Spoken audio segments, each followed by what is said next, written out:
வலியை வந்து பொறுத்துக்கிட்டு ஒரு 150 டேப்லெட் சாப்பிட்டுக்கிட்டு, இல்லை அங்கே போனீங்கன்னா இஞ்சி சாறு எடுத்து கட்டினீங்கன்னா சரியாக போயிடும், இதெல்லாம் சொல்கிறது வந்து please please please.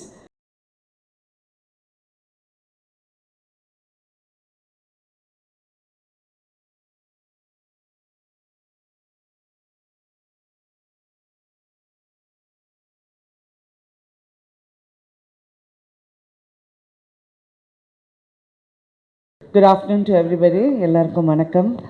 Prashanth hospitals என்னை இங்கே அழைத்து இந்த 1000 சர்ஜரி பண்ண பெருமையை வந்து நான் உலகத்துக்கே வந்து நம்ம அடையாளம் காட்ட வேண்டும். அவங்க ஒரு புது மெஷின், ரொபாட்டிக் சர்ஜரி பண்ணுற மெஷின் இன்றைக்கி இனாக்ரேட் பண்ண டாக்டர் மயில்வானந்தோ. அவர் வந்து ஒரு ஃபேமிலி ஃப்ரெண்ட் எங்களுக்கு. He is very close to my husband, Mr. Sharad Kumar. நாங்கள் நிறைய வாட்டி அவர் வீட்டுக்கு போயிருக்கோம். I think you also come home a long time back. Thank you so much. Doctors are such selfless people. அவங்களுக்கு வந்து service above all தான் அவங்களுக்கு முக்கியம். அதுவே ஒரு பெரிய குணம். அந்த குணம் வந்து எல்லாருக்கும் நல்லது செய்யணும், எல்லாருக்கும் ஏதாவது ஒன்றுனா ஒரு கிளியர் ஹெட் வச்சு செயல்படுறது பார்க்கும்போது ரொம்ப அவங்களெல்லாம் அப்ரிஷியேட் பண்ணோம். அதை விட்டு நம்ம வேறு எதோ எல்லாம் அப்ரிஷியேட் பண்ணுவோம். But even then this is life. I want to congratulate Prashanth hospitals. அவங்களுக்கு 4 பெரிய ஹாஸ்பிட்டல்ஸ் வித் 800 பெட்ஸ். நிறைய படித்தேன். இன்றைக்கி டுடே மார்னிங் மை ஹஸ்பண்ட், அவருக்கு தெரியாது நான் இங்கே வரேன்னு, இப்போ தான் ஹைதராபாத்லேருந்து வந்தார். வந்தோடனே கேட்டார் எங்கே போகிறேன்னு. இந்த மாதிரி இதுக்கு போகிறேன். மிஸ்ஸஸ் கீதா தான் அவங்க வந்து இதை ஸ்டார்ட் பண்ணாங்க.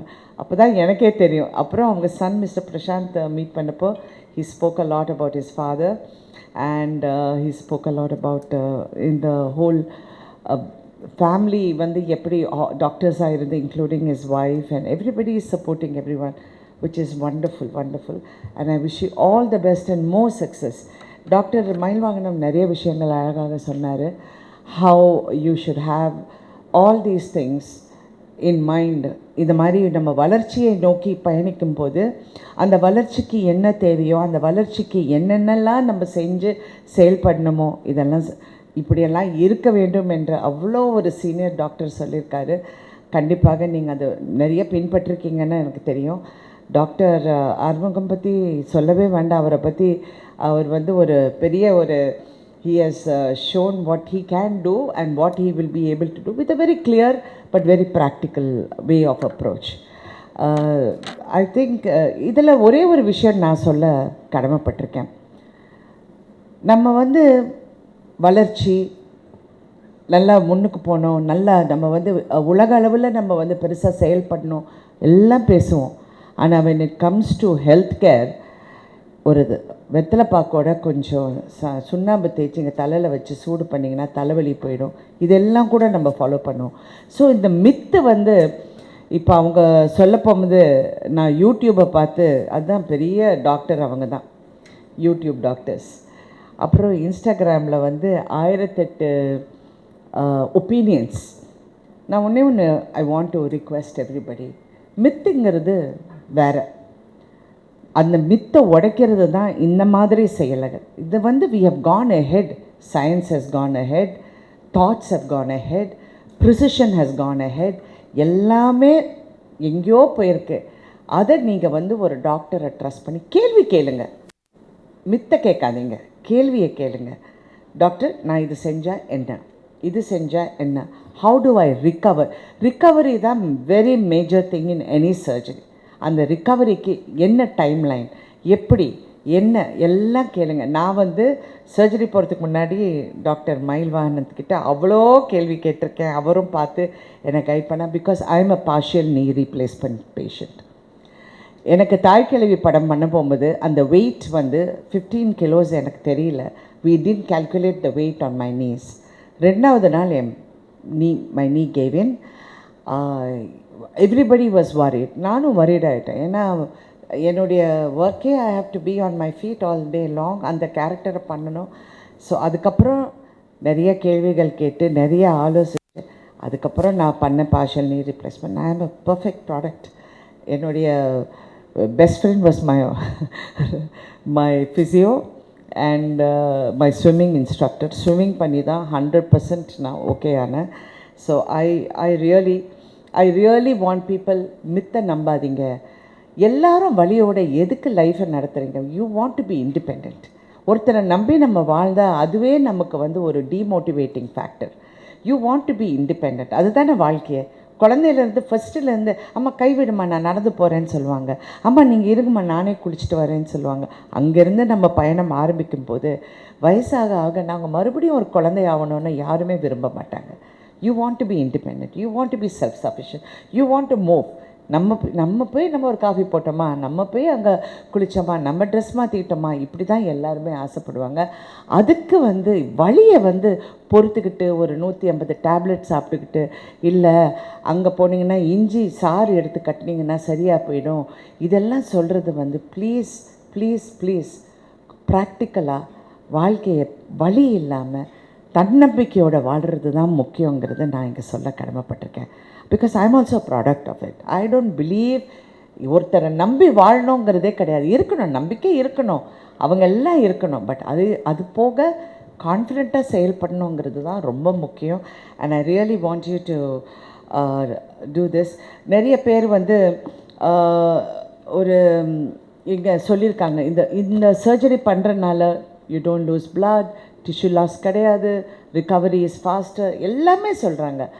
எனக்கே எவ்வளோ பேர் ஃபோன் பண்ணி மேடம் வலிக்குமா, என் கூட நடிக்கிற நிறைய பேர் முட்டி வலியோடு வாழ்ந்துக்கிட்டு இருக்காங்க. அப்படியே நொண்டிக்கிட்டு கஷ்டப்பட்டுக்கிட்டு நான் சொல்கிறேன், ஏன் இவ்வளோ கஷ்டப்படுறீங்க? நான் இப்போ என்னை பார்த்து நிறைய பேர் இப்போ ரொம்ப கான்ஃபிடென்ட் ஆகிட்டாங்க. So I know where to send them doctor and I will definitely tell them.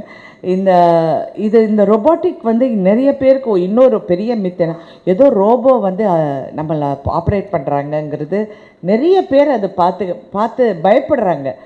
So robotic is not some robo it is only adding to the precision. அவரே சொன்ன மாதிரி எனக்கு 3 கை, அந்த 3வது கை தான் இந்த கான்ஃபிடென்ஸோட ரோபோட்டிக் சர்ஜரி.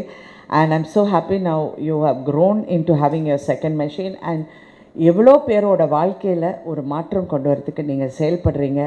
உங்கள் ஹாஸ்பிட்டல் உங்கள் பின்னாடி இருக்காங்க, உங்கள் ஸ்டாஃப் உங்கள் பின்னாடி இருக்காங்க, உங்கள் டாக்டர்ஸ் கூட இருக்கிற டாக்டர்ஸ் சிறப்பாக செயல்படுறாங்க. And they able to give that confidence. ஒரு முக்கியமான விஷயம் டாக்டர் சொன்னார், ஒரு டாக்டரை பார்த்து நம்ம கான்ஃபிடென்ட் ஆனால் பாதி நோய் போயிடும். That's all. அவங்கள பார்த்து கான்ஃபிடென்ட்டாக நோ யூல் பி ஓகே அப்படின்னு சொன்னாலே போயிடும். நமக்குள்ளே எனக்கே சில பயம் வரும், என்னடா இது போய் நாளைக்கு this is my life my career எப்படின்னு நம்ம நினைக்கிறோம். அந்த ஃபஸ்ட்டு ஒரு டாக்டரை பார்த்தோன்னே இல்லை யூ ஓகே அப்படின்னு எனக்கு டாக்டர் ரொம்ப கான்ஃபிடென்ஸ் கொடுத்தாரு. நோ யூல் பி ஃபைன், நீங்கள் எல்லாம் ஒன்றும் சரி. I was in severe pain, நடக்கவே முடியாமல் இருந்தேன். But I am happy I took that choice. I made that choice and I'm able to give that choice to a lot of people who are watching me. And I'm a public figure and people watch me more easily. And என்னை ஈஸியாக பார்த்து என்னை நம்பக்கூடிய ஒரு இடத்துல நான் இருக்கேன். If I can help somebody, I'm happy to use my name to help everybody. So please take that great choice of living a pain-free and confident life. Thank you for having me over. Thank you so much. And I hope this good work continues for a very long time. Like Dr. Prashant was saying, we all here in the family together, we are trying to build it up into a bigger enterprise, and they're going to open a new one in Navalur. I wish you all the best. I wish your family all the best. I wish all the doctors and I wish all the patients a fantastic pain-free life. Thank you. இது முதல்ல ஆரம்பித்தப்போ பேஷண்ட்ஸ்க்கு நல்ல relief and அவங்களோட ரெக்கவரிலாம் ரொம்ப நல்லா இருந்துச்சு. அதுலேயே இப்போ நிறைய சேஞ்சஸ் கொண்டு வந்து இன்னும் லேட்டஸ்ட் அட்வான்ஸ் டெக்னாலஜிலாம் யூஸ் பண்ணி இந்த ரோபோட் தான் 4th ஜெனரேஷன் ரோபோட், இருக்கிறதுலையே மோஸ்ட் அட்வான்ஸ்டு ரோபோட். ஸோ இதை வச்சு ஆப்ரேட் பண்ணி ஆயிரக்கணக்கான பேஷண்ட்ஸ் இப்போ நல்லா நடந்துட்டு அவங்க வாழ்க்கையை நல்லா இன்பமாக வாழ்ந்துட்டு இருக்காங்க. அதில் சில எக்ஸாம்பிள்ஸ் தான் நீங்கள் இப்போ கொஞ்சம் நேரத்துக்கு முன்னாடி பார்த்தீங்க. அண்டு இது வந்து டிப் ஆஃப் தி ஐஸ்பர்க். இது மாதிரி நிறைய பேர் இந்த மூட்டு வலியில் கஷ்டப்பட்டுட்டு தவிச்சிட்டு அவங்களோட டே டு டே லைஃப் வாழ முடியாமல், வீட்டை விட்டு வெளியில் போக முடியாமல் வீட்டிலே இருக்காங்க. ஸோ அவங்களுக்கெல்லாம் நம்ம சொல்ல வேண்டியது என்னன்னா, இது மாதிரி டெக்னாலஜி வந்திருக்கு, ஆப்ரேஷன் பண்ணுறது ரொம்ப சுலபமாயிடுச்சு. ரெக்கவரி ரொம்ப ரொம்ப கம்ஃபர்டபுளாக இருக்குது. இப்போ நீங்கள் ஒரு பேஷண்ட் பார்த்தீங்க, ஆப்ரேஷன் பண்ணி 20 நாள் தான் ஆச்சு, 2 முட்டியும் மாற்றியாச்சு அவருக்கு ரோபோட்டிக் சிகிச்சையில். அவர் எப்படி நடக்கிறாரு, எவ்வளோ கம்ஃபர்டபுளாக இருக்காருன்னு பார்த்தீங்க. அது மாதிரி தான் எல்லாருக்குமே இருக்கும். கம்ஃபர்டபுளாக நடப்பாங்க, வலி ரொம்ப கம்மியாக இருக்கும், பிளட் லாஸ் கம்மி, அவ்வளோ துல்லியமாக இந்த ஆப்ரேஷனை பண்ணலாம்.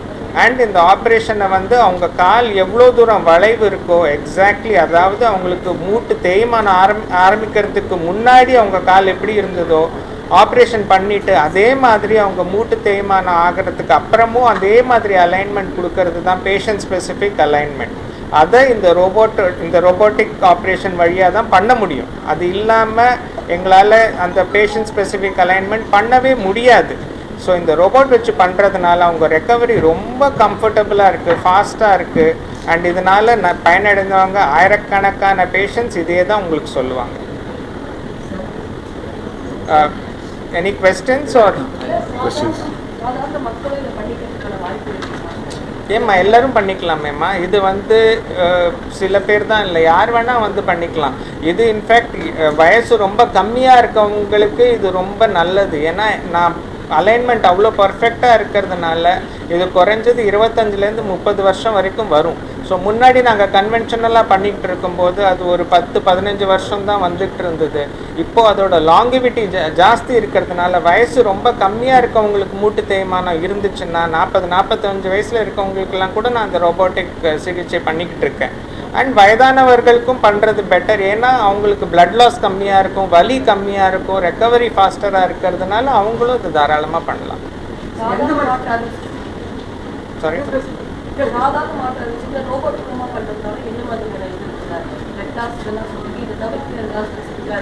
அதான் ரெக்கவரி ரொம்ப ஃபாஸ்டராக இருக்கும். நாங்கள் இம்ப்ளான்ட் யூஸ் பண்ணுறது இருக்கிறதுலே லேட்டஸ்ட் இம்ப்ளான்ட் யூஸ் பண்ணுறோம். அந்த இம்ப்ளான்ட்டும் பர்ஃபெக்டான பொசிஷனில் வைக்கிறதுனால அந்த இம்ப்ளான்ட்டோட லைஃப் ரொம்ப வருஷத்துக்கு வரும். ஸோ அதனால் இதோட ரெக்கவரி ரொம்ப ஃபாஸ்ட்டாக இருக்கும்மா. நான் வந்து ஆப்ரேஷன் பண்ணி கன்வென்ஷனலாக, அதாவது இந்த ரோபோட் இல்லாமல் ஆப்ரேஷன் பண்ணி ஒரு பேஷண்ட்டுக்கு ரெக்கவரி ஒரு 3 மாதம் 4 மாதத்தில் எவ்வளோ எதிர்பார்க்குறேனோ அது இப்போ 1 மாதத்துக்குள்ளே வருது. ஸோ அதனால் பேஷண்ட் முன்னாடி அந்த ஃபிசியோதெரப்பிலாம் பண்ணால் வலிக்கும், அந்த கஷ்டப்பட்டுட்டு இருக்கிறது அதெல்லாமே ஃபுல்லாக போயிடுச்சு. ஸோ அவங்க ரெக்கவரி ரொம்ப ஃபாஸ்ட்டாக இருக்குது. அவங்க இயல்பான வாழ்க்கைக்கு திரும்புறதுக்கு இதுதான் பெஸ்ட்டு. ஸோ அதனால் it is very very advantages.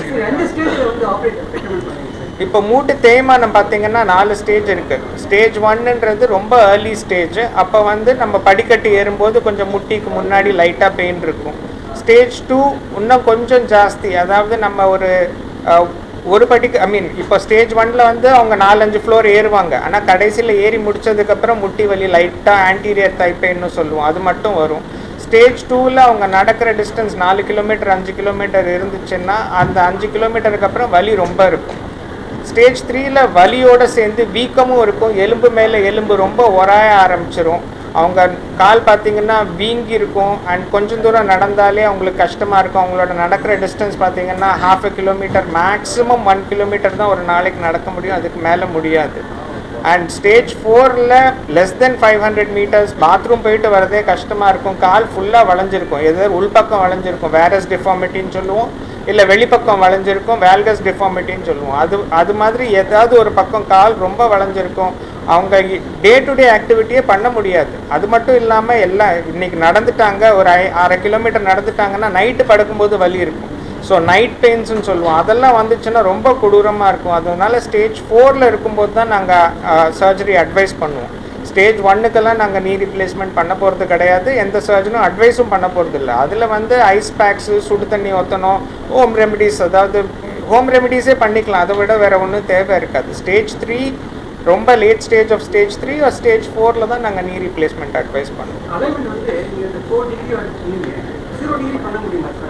என்ன வேணால் பண்ணலாம், -3லேருந்து 8 டிகிரிஸ். அவர் பேஷண்ட்டோட கால் எப்படி இருக்கோ ஆப்ரேஷனுக்கு முன்னாடி, அதாவது அவங்க தேய்மானம் ஆரம்பிக்கிறதுக்கு முன்னாடி, நான் தான் சொல்கிறேன் 25-30 டிகிரி வரைக்கும் டிஃபார்மிட்டி இருக்கவங்களுக்கெல்லாம் நான் நேராக ஆக்குறேன் காலை. ஸோ 4 டிகிரிஸ்ன்றது ஒன்றுமே இல்லை, எங்களுக்கு 4 டிகிரிஸில் வரவே மாட்டாங்க. ஸோ எனக்கு பார்த்தீங்கன்னா மினிமம் பார்த்தீங்கன்னா ஒரு 10லேருந்து 12 டிகிரி வளைவு இருக்கும். அந்த பேஷண்ட்டு தான் ஆப்ரேஷனுக்கே வருவாங்க. அவங்களுக்கு ஒரு 2 டிகிரிஸோ 3 டிகிரிஸோ உங்கள் கால் நேச்சுரலாக எப்படி இருக்கோ அந்த வளைவு கொடுத்து நான் நேராக்குவேன். 0 ஆக்க மாட்டேன் எல்லாருக்கும், ஏன்னா எல்லாருக்கும் 0 இருக்காது. 20% தான் 0 இருக்கும். அந்த 20% அவங்களுக்கு 0 தான் வைப்பேன். பட் எல்லாருக்குமே 10லேருந்து 0 போக மாட்டேன். அது முன்னாடி பண்ணிக்கிட்டு இருந்தது, அதுதான் தவறுன்னு சொல்லிட்டு இப்போ நாங்கள் சேஞ்ச் பண்ணி பேஷண்ட் ஸ்பெசிஃபிக் அலைன்மெண்ட் பண்ணிட்டு இருக்கிறோம். அது பேஷண்ட்டோட ஃபிசிக்கல் ஃபிட்னஸ் பொறுத்து தான். இப்போ வந்து எனக்கு 89, 90ல் ஒரு பேஷண்ட் வந்து 2 முட்டியை மாற்றிட்டு போனாங்க. 95 வயசில் ஒருத்தர் வந்து நான் 120 வயசு வரைக்கும் இருக்க போகிறேன், எனக்கு இப்போ மாற்றுங்கன்னு சொல்லி 95 வயசில் மாற்றிட்டு போயிருக்காங்க. 27 வயசில் ஒரு சின்ன பையன் ருமட்டாய்டு ஆர்த்ரைட்டிஸ், அவனுக்கு 2 முட்டியும் மாற்றிருக்கேன். ஸோ எனக்கு 27 வயசுலேருந்து 97 வயசு வரைக்கும் நான் எல்லாருக்குமே மூட்டு மாற்று ஆப்ரேஷன் பண்ணியிருக்கேன். யாருக்கு எவ்வளோ தூரம் தேய்மானம் இருக்குது, அவங்க எவ்வளோ கஷ்டப்படுறாங்க, அவங்களுக்கு ஆப்ரேஷன்னால பெனிஃபிட் ஆகும், அவங்களுக்கு வலி கம்மியாகும், அவங்களால நல்லா நடக்க முடியும்னா கண்டிப்பாக பண்ணும். கண்டிப்பாக இன்சூரன்ஸ் அவங்களுக்கு இருந்துச்சுன்னா கண்டிப்பாக கிளைம் ஆகும். அதுக்கு ஒரு லாக்இன் பீரியட் மட்டும் இருக்குது. இன்றைக்கி இன்சூரன்ஸ் போட்டு நாளைக்கு நீ ரீப்ளேஸ்மெண்ட் பண்ண முடியாது. ஒரு 2 இயர்ஸோ என்னமோ அது உங்களோட இன்சூரன்ஸ் கம்பெனிஸில் தான் பேசணும். அதுபடி இது பண்ணிவிட்டு கண்டிப்பாக இன்சூரன்ஸ் பண்ணலாம். நிறைய பேர் 80-90% of the patients whom we operate are all having insurance. Yes it is. இன்னும் மிஞ்சி போனால் ஒரு 10% எக்ஸ்ட்ரா ஆகும். பட் உங்களோட பெனிஃபிட்ஸ் பார்த்தீங்கன்னா நீங்கள் ஒன்றும் இல்லை, ஃபிசியோதெரப்பியே நீங்கள் 3 மாதம் பண்ண போகிறீங்கன்னா அதோட செலவும் இதையும் பார்த்தீங்கன்னா it is already going to be equal. So நீங்கள் எக்ஸ்பென்ஸ்னு பார்க்காம ஓவரால் இப்போ வந்து நீங்கள் ஹாஸ்பிட்டலில் 4 நாள் 5 நாள் இருப்பீங்க, அதில் வந்து 7 நாள் 8 நாள் இருப்பீங்க, அங்கே உங்களோட கூட இருக்கணும் யாராவது ஒருத்தர். ஸோ அதெல்லாம் அந்த எக்ஸ்பென்ஸ் எல்லாம் நீங்கள் பார்த்தீங்கன்னா ரொபோட்டிக் சர்ஜரிக்கு கூட ஒரு 5% 10% நீங்கள் எக்ஸ்ட்ரா பே பண்ண போகிறது ஒன்றுமே கிடையாது. It will be nullified before you can leave the hospital. இன்னொரு முக்கியமான விஷயம் என்னென்னு பார்த்தீங்கன்னா, சவுத் இந்தியாவில் sir is the first surgeon to complete 1000 robotic knee replacements.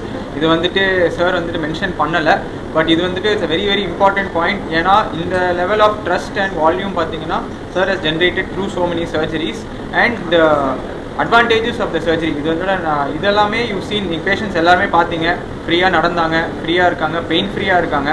So இதுதான் வந்துட்டு we want to propagate to everybody, எல்லாருக்கும் அது கொண்டு போய் சேர்க்கணும் தான் இன்றைக்கி வந்துட்டு ஈவெண்ட்டோட agenda. So thank you all for coming and being part of this event.